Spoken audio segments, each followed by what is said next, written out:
Donald Trump's Space Force, thanks to the recently passed military budget, is officially a thing. A couple weeks ago, they tweeted out the official uniform of the Space Force, which, not ironically, I guess, is camouflage, you know, in case the Space Force is up there in space and needs to hide in space forests.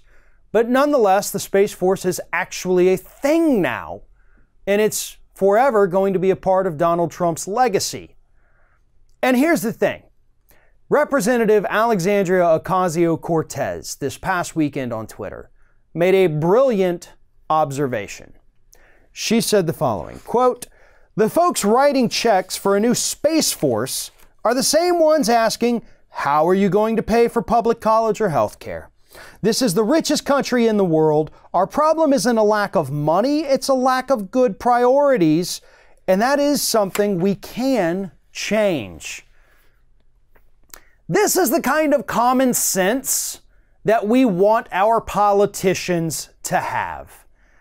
Now, all of the arguments I have seen so far for a Space Force are absolutely insane. People say, well, no, because other countries they could shoot down our satellites. We need to be able to, if they can shoot down our satellites from the ground or even from an airplane, then we could go ahead and intercept those missiles with airplanes, right? I mean, that's kind of how that works. We don't need to spend billions of dollars having troops in orbit. Not a smart idea. You know, it is a smart idea. We got millions of people dying in this country because they can't afford to go to the doctor. 1 in 4 people who need insulin to survive are not taking it because they can't afford it. Wouldn't it be smarter to let these people live? You know, to let them continue to be productive members of society and contribute to the economic growth of the United States? Or nah, we just gonna let them die because we want to send camouflage troops into outer space? This is stupid. As a country, we do not have our priorities straight, and I don't know that we ever have in my entire lifetime. The government is supposed to take care of its citizens, right? That's its job. That is the job of the federal government. And they're failing us. They're failing us with education. They're failing us with healthcare. They're failing us on climate change. They're failing us across the board.